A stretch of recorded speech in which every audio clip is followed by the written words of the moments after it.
Alright guys, we can start. So let me show you how to start, how I open Blender and then start working. So first I disable the camera, disable the visibility here in the top right corner and the light. I disable their visibility, then I go to the cube, X, delete. You can see my shortcuts here in the top corner, in the top left. So this is our concept, it will be always on screen. My advice is to put your concept on the same screen that you're working on, like I'm doing here, with a PureRef application. The PureRef is an amazing application and you can make it by mode, always on top. You right click, mode, always on top. It will always be on top of every program you put. And this will mean that you can put it whatever you want with the right click and move. And with the middle click, you can move inside your images. I have a lot of images in this file right now, but I will give you just this one, just the concept, because the other ones, they're not interesting that much. So the idea here is we have to put a sphere and start working. Let's do it. So how to put a sphere? Shift A, mesh, sphere. Okay, we have a sphere. Now this course, this video will be kind of short, like 20 minutes. Next video will be short. And then we will start doing a little bit longer videos because I think at some point we need to do work, we need to put the work. So the videos will be no longer the 5 hours each. I'm joking, of course. There will be no longer the 50 minutes probably. 50, not 15. Now, what I usually do when I put the sphere on, I usually go here in the viewport shading, which is this little tiny arrow here, and go matcap attribute. This gives me a little bit better shading and also it makes it sure that we will have our polypaint active. We will see our polypaint, which is great. Now I will go to this here, which is viewpoint overlays, and I will disable floor and enable statistics.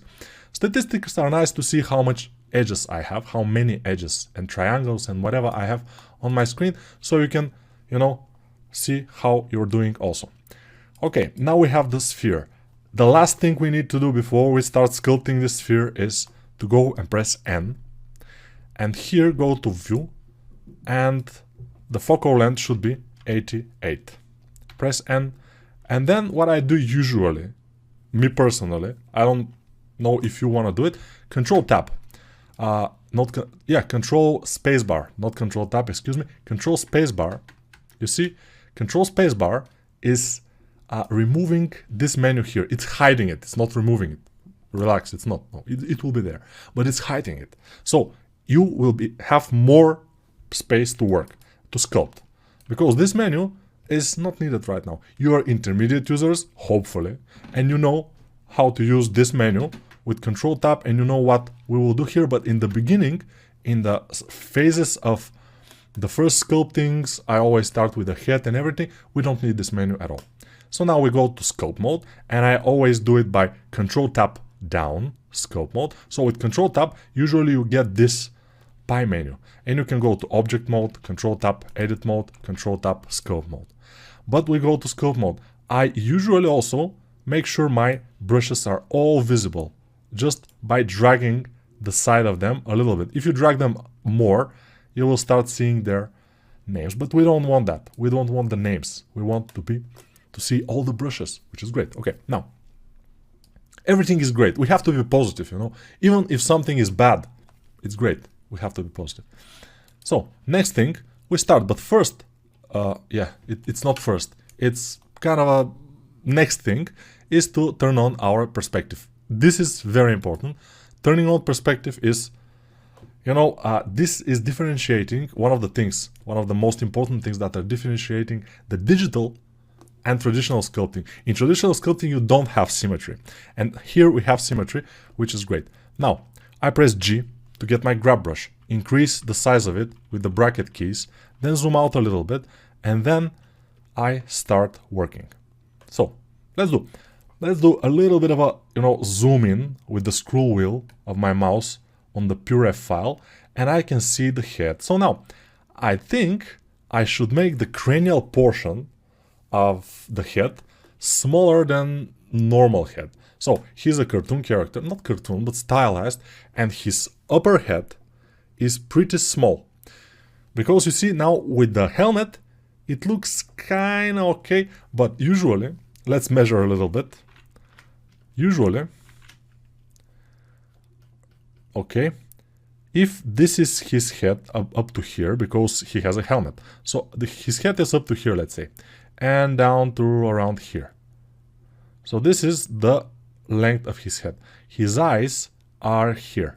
They should be around this area, around the middle of the head, on a normal head. His eyes are much more up, so his forehead is smaller than a normal forehead. And his overall cranial portion, so this portion where his brain is smaller. This is stylization, it's cool. So it's fine. The other thing that we might have to do is overall make this kind of shape. You see how the shape overall, if you squeeze your eyes, is going like triangular, like a triangle of the whole head. This will be achieved by making the cranial portion smaller, making this a little bit wider, making the beard wider, and making a little bit of hair outward, and also those things of the helmet here. So, yeah, it's clear. In the beginning, we need to start doing a human head. So, let's just start it. We may as well just start it. How to do it? Just squeeze the head from the side view. I mean, the sides, squeeze them with the big move brush. I always start working with the big move brush. And then, you know, because in the beginning, we need no detail. We need to be more, you know, overall things to do. And now, you see, in this case, we have also the side view of the head. Here we have it. So we can also look at it and see how it goes. So the side view looks okay. It looks like his forehead is smaller. Maybe in our case it will be even smaller because we have to put a helmet on. And also from the side, from the profile view, it will be even smaller because otherwise this helmet will be too much. Let me show you. Yeah, 2D is kind of, you can do more fakes. This will be the helmet. That's okay, yeah, it could be. But if we look at it from the side view, it will be, it could work, I guess. I guess it could work, but I'm thinking to make it a little bit more, you know, like this, the head. Not so wide from the profile view, but we'll see. You know, you can make your own version of this, so it's fine. It doesn't matter what I do that much. But also you can follow my lead, it's also a possibility. Now what I'm trying to do is make the sides a little bit flat. So I'm flattening them with the Scrape Peaks brush, which I use usually. You can check out my brushes, how I make a little bit of, you know, shortcuts. I have shortcuts just for 5 brushes, I think. So when I press 1, I go to Draw Sharp brush. And you can put shortcuts on the brushes just by right-clicking on them and, you know, add shortcut. In this case, change shortcut because I already have one. So Draw Sharp is 1. Draw Sharp is 1. 2 is Clay Strips. 3 is Scrape Peaks. Scrape Peaks is for flattening. I'm making planes. And it's very important to make planes, especially for a stylized character, but not only. If you're making a normal character, making planes is extremely important to be able to get the shapes right. So, okay, now we see we have something like a shape. He has a, yeah, let's make a little bit of a neck in here. Our neck, since he's a strong, you know, male character, the neck will be pretty thick. So, from the side view, I guess the neck will be like this. Let's draw him from the side view. Why not? We have time, it doesn't matter. So from here, we will have our eyebrow, then we'll have our eyes in here, then we'll have the nose, the nostrils, lips, and big chin. Okay. Then we'll have the cranial, back of the cranial, and then the neck. It will start. If it's a female, usually the neck will start much more inside. You know, the skull will protrude on the back too much. If it's a female, like this. As you can see, when it's a female, the neck is something like that.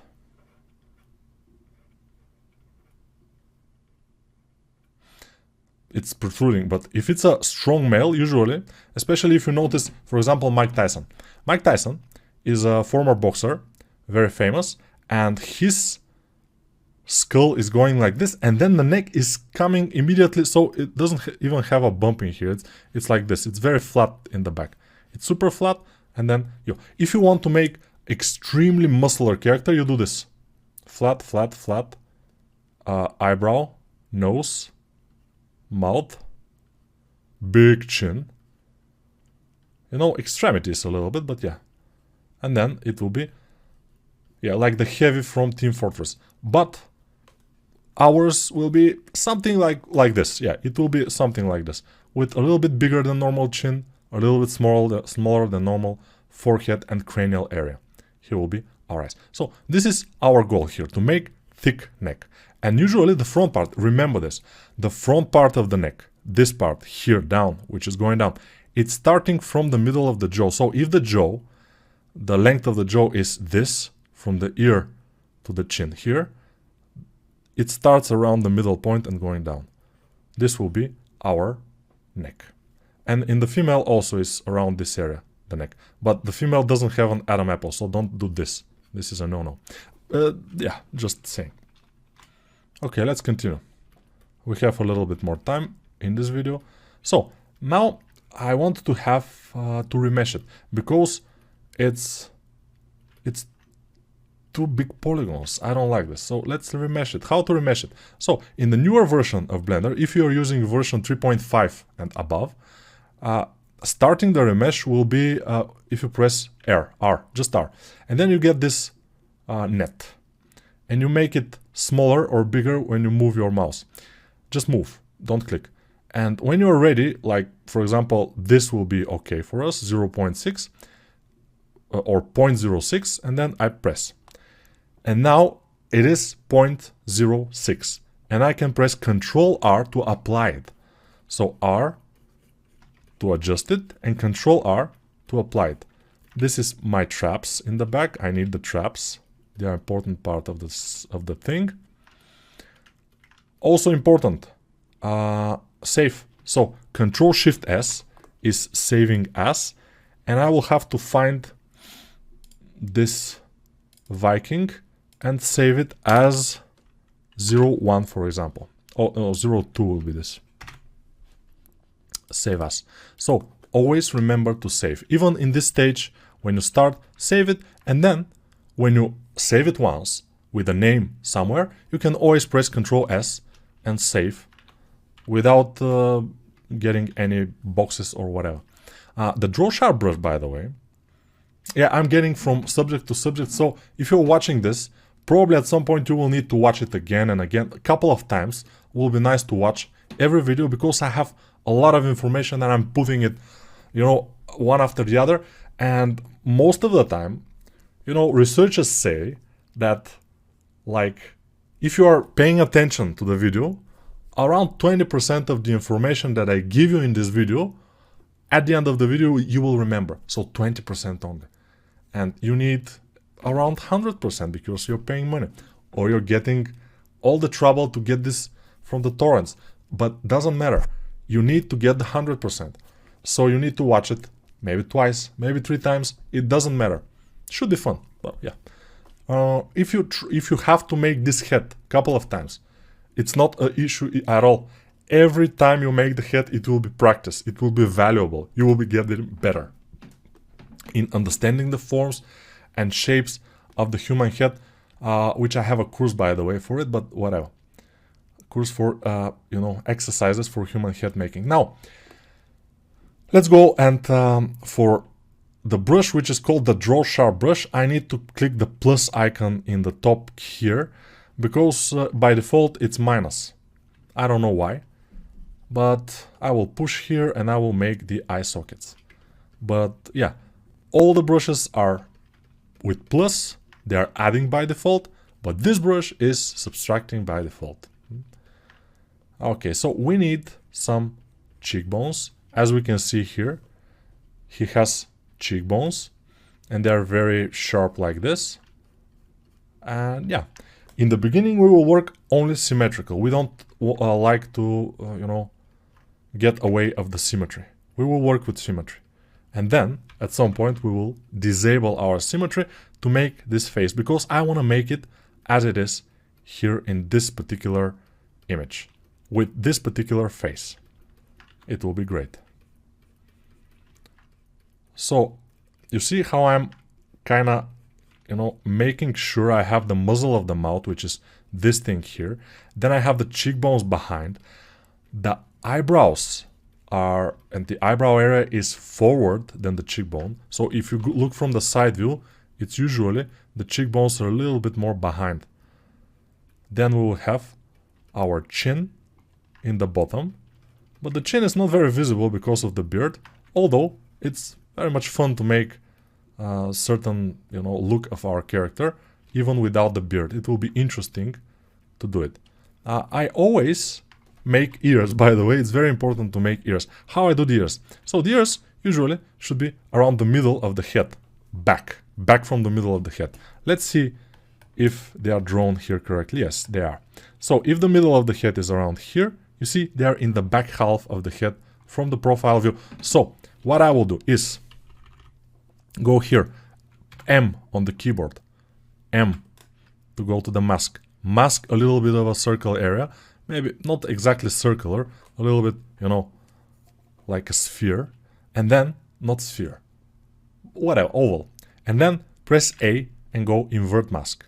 Now I have this area masked, this area unmasked. And now I press G, and with the big move brush, I just grab this and move it back. And then I will get A and left, which will invert the mask again. Then I will invert the mask. No, I didn't. I invert the mask again. A left. When you press A, for example, and you move left with your brush, with your mouse or the tablet, and you get this. Invert the mask. A, and right now invert the mask. And now I am having a nice ears. They are not nice, but they are okay.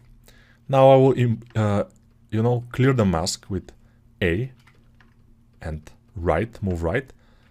So A are mask options. And here I will try to do something about the jaw. So I need a nice jaw in here. Although in this case I told you the jaw will not be visible at the end. But I think it's good to have it. Yeah, why not? If we can. Alright, I think it's looking relatively fine. We need more meat in this area here.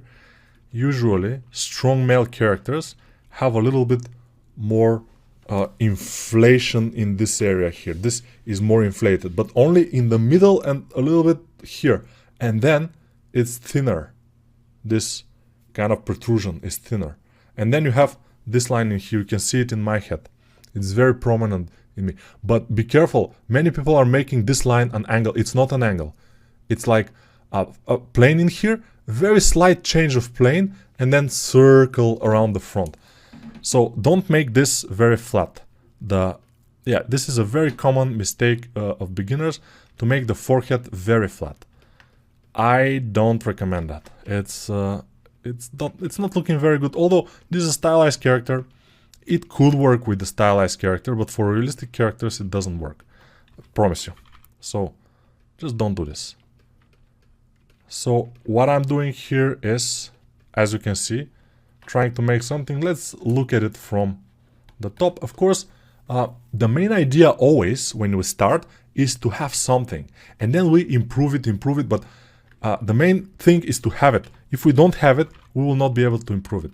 Now I need a thinner nose, so I will go with my draw brush, which is X, and then with Control I will push here. I will probably with the G, which is the grab brush, I will increase this front part of the nose to make it like this, and it's starting to look relatively nice. lower lip.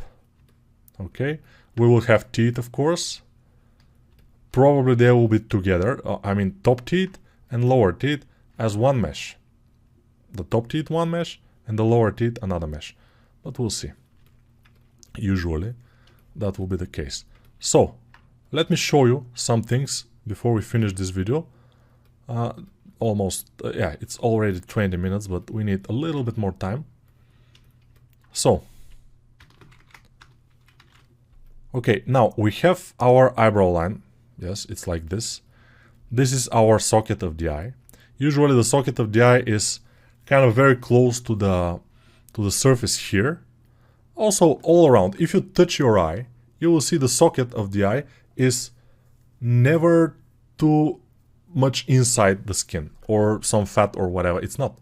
So this is the socket of the eye, and then you have forward and down motion here, and you have this kind of thing, and you see it here.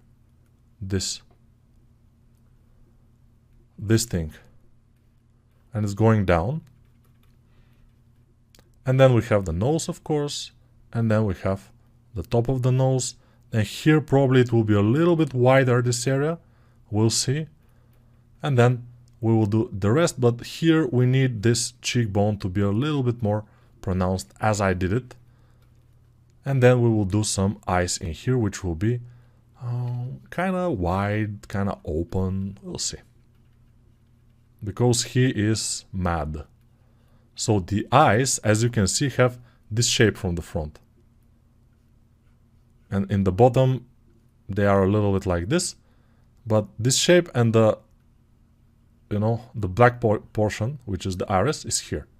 So this is the eye. It's like this, something like this. If he lifted his head a little bit back, which he is, by the way, because this portion of the nose, the bottom of the nose, usually is in the same level with the bottom of the ear. If the bottom of the nose is more upward, like mine now, as you can see, so the head is a little bit lifted up. So probably his head is a little bit lifted up, which is okay. We can always lift it. It's not a big issue. Here we will make the ear and everything, but we first have to go to the next lesson. See you there.